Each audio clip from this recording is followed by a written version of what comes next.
पहले तो हाँ, ये सही बात है कि काफ़ी टाइम के बाद टीवी कर रहा हूँ।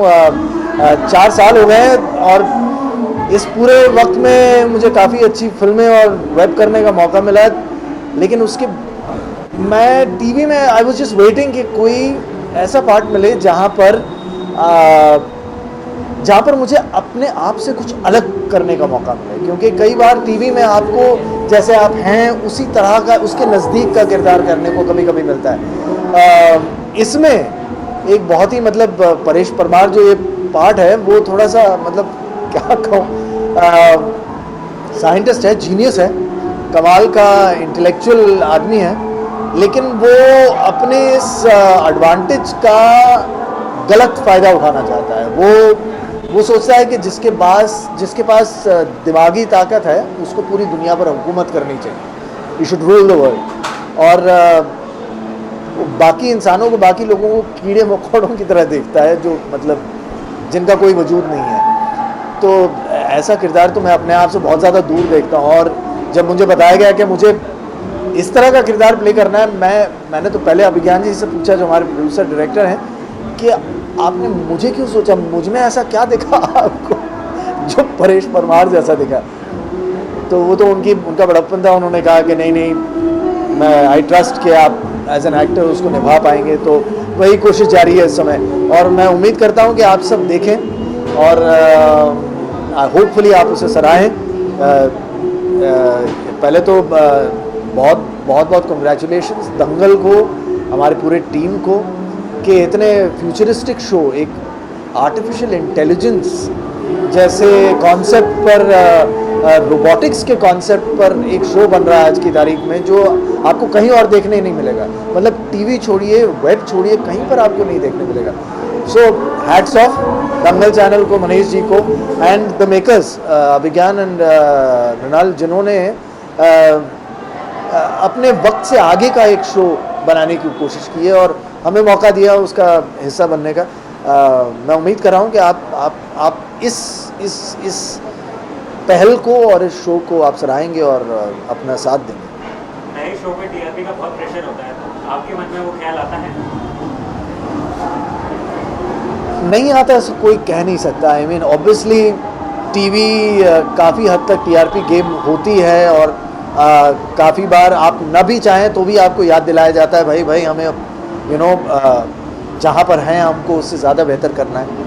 लेकिन मेरा इतना भी मानना है कि at the end of the day content is the king.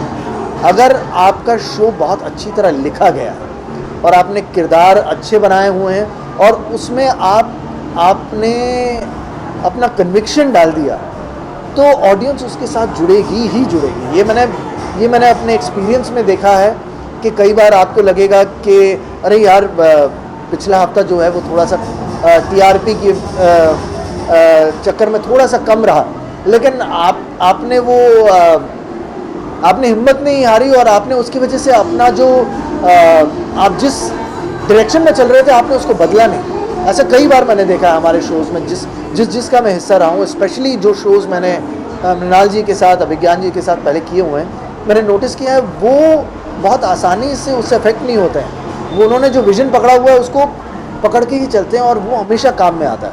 और मुझे उम्मीद है कि इस शो के साथ भी वही होगा। आपने आर्टिकल 370 में भी नेगेटिव रोल किया था, यहाँ पे भी आपका ग्रे शेड रोल है या नहीं है? मतलब आर्टिकल 370 में मैं कह सकता हूँ शायद ग्रे शेड था, यहाँ तो मुझे समझ में ही नहीं आ रहा कि वो इसमें काले के अलावा और कोई रंग है या नहीं क्योंकि ये इतना सेल्फ ऑब्सेस्ड कैरेक्टर है। मतलब आर्टिकल 370 में जो किरदार मैंने किया था उसमें कुछ हद तक एक इमोशनल रीज़न था। वो जो कर रहा था वो लोगों के, वो जिनके अगेंस्ट कर रहा था उनके अगेंस्ट एक लेवल की हेट्रेड थी। वो बिलीव करता था कि उन्होंने मुझे और मेरे कम्युनिटी की और मेरे स्टेट को नुकसान पहुंचाया और मैं उसका बदला लेना चाहता हूँ। तो यहाँ पर परेश परमार जो कैरेक्टर है जननी में, वो किसी से बदला नहीं लेना चाहता है। वो खुद को सबसे ऊपर समझता है और बाकियों को चींटी समझता है, और वो सोचता है कि मैं राजा और बाकी रंग भी नहीं, वो मतलब ना के बराबर।